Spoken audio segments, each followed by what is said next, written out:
I'm going to expose one of the least talked about PD arrays in ICT concepts, but it's also one of the most important when it comes to catching big moves inside the marketplace. I'm not only going to explain what the PD array is itself, but give you a step-by-step strategy and trade plan that you can use today. Before we get into the video, make sure you guys are following me on Instagram at Arkhamtrades and leave a comment below saying you've done so. Thank you.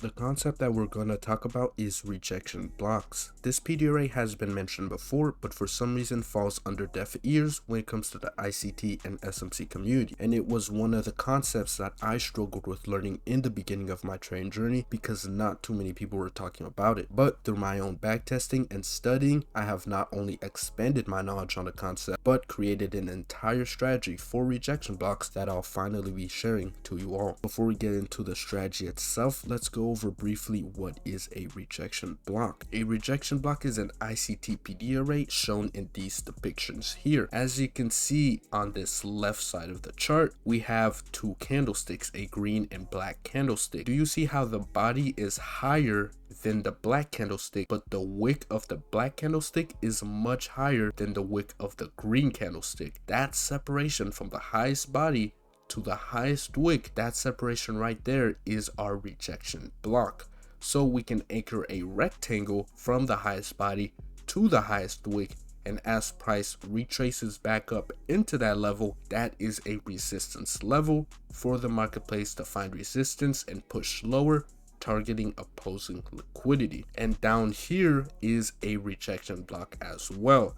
You guys see how the bodies of this green and black candlestick is the exact same, but the wick is lower on the black candlestick than the wick on the green candlestick. So if we anchor our rectangle from the equal bodies to the lowest wick, that's our bullish rejection block. And as you can see, price comes down into that level, finds support, to then see higher and higher prices targeting opposing liquidity. Now we've identified the rejection block, let's get into a trading plan and strategy that we can use inside of the marketplace on a consistent basis. And just like so, here is the trading plan. For our first step, we want to be trading during either London or New York session. And second, we want to identify the rejection blocks on the higher time frames. We want to identify them on the higher time frames because those are high probability. The 1 hour and the 4 hour are one of my favorite time frames for identifying rejection blocks because price tends to respect them the most. As we come into that 1 hour or 4 hour rejection block level,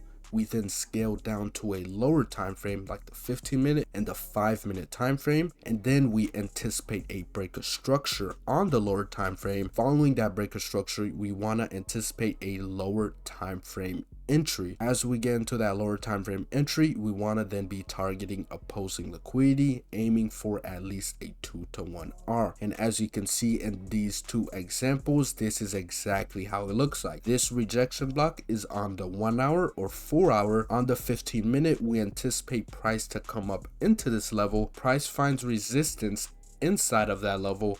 We then get that breaker structure to the downside on the 15-minute, following a retracement on the 15 or 5-minute into a lower time frame PD array for lower and lower prices. This is our 1 hour or 4 hour rejection block. On the 15-minute or 5-minute, we come down into this level. Following coming down into this level, breaking structure to the upside, giving us a retracement on the lower time frames. Take longs targeting opposing liquidity. Now let's get into some live market examples. Coming into marketplace here on GBP/USD, we can quickly identify this 4 hour rejection block. As you can see, the bodies of these candlesticks are equal. This wick is much higher, so that separation from the equal bodies to the highest wick, that is our resistance level or our rejection block. Now I'm going to go down to a 15-minute time frame and anticipate a breaker structure lower for that continuation to the downside, targeting back below these lows. We're down on the 15-minute. Let's see if we can quickly run away from this level.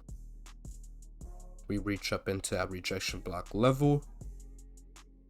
We had news here at 8:30. Let's see if we can get some type of lower time frame entry following that breaker structure to the downside.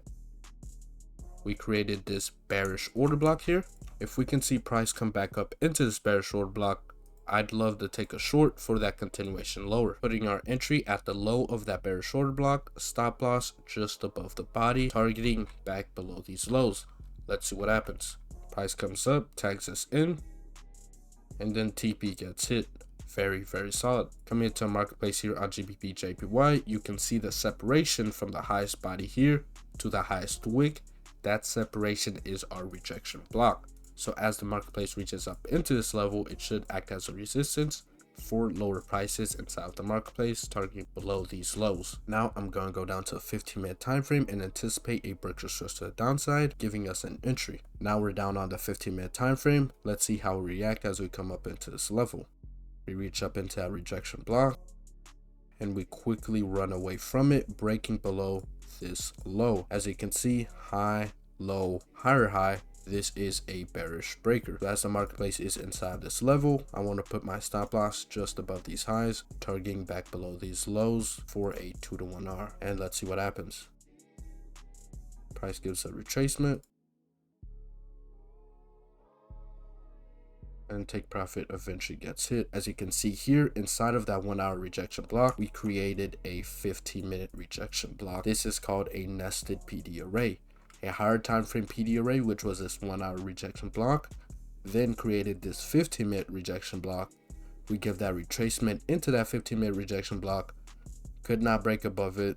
This is why we have good stop loss placements, and as you can see, targeting back below these lows perfectly. Coming into our marketplace here on EURUSD, we have this 1 hour rejection block. See how the low is lower than the low to its left, but the bodies remain equal. That separation from the equal bodies to the lowest low, that's our rejection block. So if we can come down into this level and find support on the lower time frames, I'd love to take longs inside the marketplace, targeting back above these highs. We're down to a 15-minute time frame. Let's see what happens here.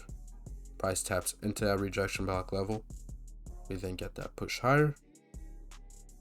Taps into a 15-minute rejection block level. As you can see here, you then see that push to the upside. We can identify this 15-minute fair value gap. I'm going to put my entry at the 50% level of that fair value gap. Stop loss just at the opening of this breakaway gap. This is the first fair value gap after tapping into this level, leaving it. So this is a breakaway gap. Price should not want to come back down here, targeting back above these highs for a 2-to-1 R. Very simple. Let's see what happens here. Price gives us a retracement, taps us into our entry, then immediately leaves it coming back above these highs.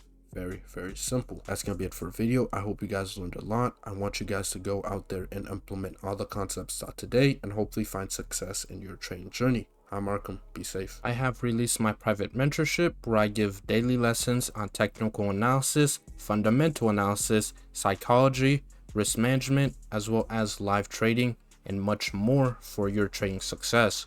If that's something you guys wish to check out and want even more content and gems from me not shared anywhere else, it will be the first link in the description or the first link in my Instagram bio if you wish to follow me on there as well at Arkhamtrades.